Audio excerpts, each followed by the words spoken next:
Who really was the deserving champion of the 2012 Formula 1 season? For many months after the season ended, it was impossible not to get drawn into the debate. The hell, did I just get laid?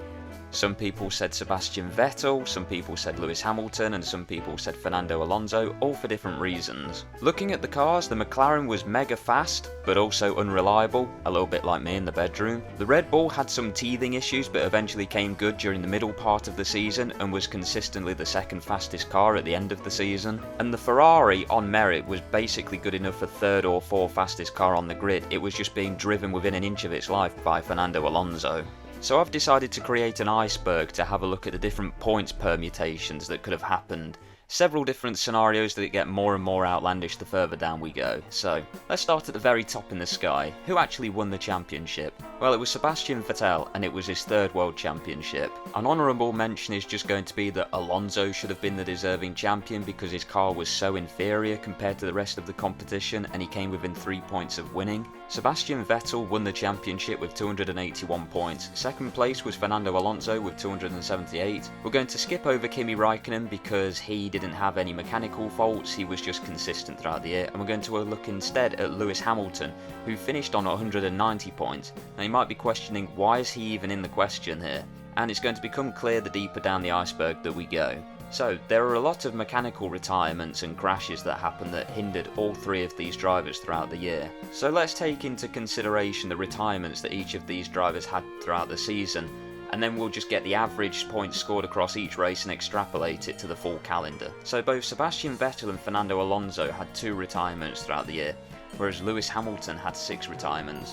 Let's have a look at each one's points totals. So Sebastian's 281 points scored in 18 races. When getting the average and multiplying it across a whole season, he'll end up with 312 points. Fernando Alonso with the 278 points that he scored over the 18 races. If you do that for a full season, he'll end up with 309. Interestingly though, when we have a look at Lewis Hamilton's 190 points and factor in that there were 6 races that he retired from, he would have ended up with 271 points over the course of 20 races. Suddenly he's sitting in 3rd place on the list, still quite far adrift of the other 2, but he is getting closer. On the next level down, we're going to have a look at the retirements from the lead. Now, I'm going to also assume that Lewis Hamilton would have won the Brazilian Grand Prix just to make this a little bit more interesting, but let's have a look.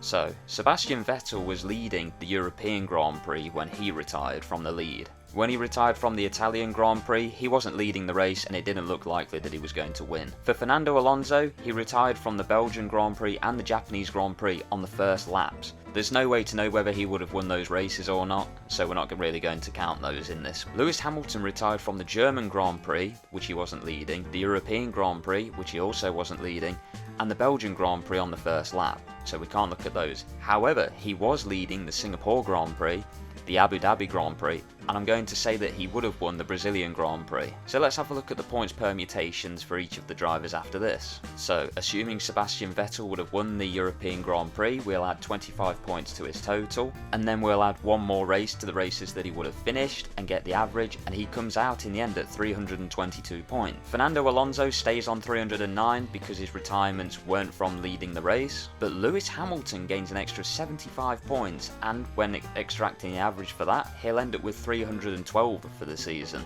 That puts him into 2nd place now, above Fernando, but still below Sebastian. Now we'll go one step further. We're going to subtract the number of points that each driver had gained when they benefited from another one of these 3 drivers retiring from the race. Okay, just stick with me here, it's going to get confusing. So, Sebastian Vettel, when he retired from the European Grand Prix, he can't have any more points deducted because it was him that retired from the race. However, when Lewis retired from the Singapore Grand Prix, Sebastian ended up winning that race. So we'll take away 7 points because his win will then become 2nd place, with Lewis winning the race. And then in Abu Dhabi, Sebastian finished 3rd, but if you put Lewis back into the mix, he would have finished 4th, so we'll subtract another 3 points. And then in Brazil, if we do the same again, he finished in 6th place, but with Lewis there, he would have finished in 7th, so we'll have to subtract another 2. That would leave him with 310 points for the season. For Fernando, with Sebastian's retirement from the European Grand Prix, he goes from winning the race down to 2nd place. That's a subtraction of 7 points. And then in the Singapore Grand Prix, with Lewis retiring from the race, if you put him back in, Fernando goes from 3rd to 4th. That's a subtraction of 3 points. And then with the Abu Dhabi Grand Prix, Fernando would have finished in 3rd place instead of 2nd, so another 3 points. And then in the Brazilian Grand Prix, Fernando would have finished 3rd again instead of 2nd. That leaves him with a total at the end of the season of 293 points instead. And then if we do the same for Lewis, well, in the European Grand Prix, he retired as well as Sebastian, so he loses no points for that. And the other 3 retirements that we're looking at were all from him. So he'll still end up with 312 points, as he was in the previous level of the iceberg. This is getting so confusing. But what this means in this scenario is Lewis Hamilton ends up winning the championship, with Sebastian Vettel in 2nd place and Fernando adrift by 20 points almost from Lewis in 3rd place.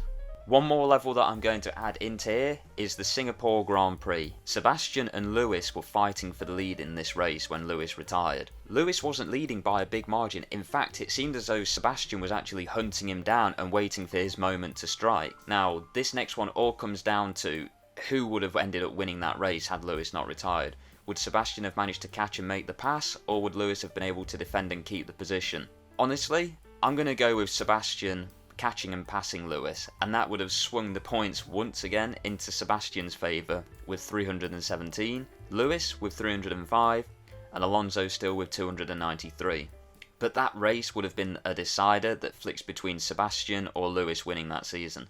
Now, all of this means absolutely nothing because we could go even deeper.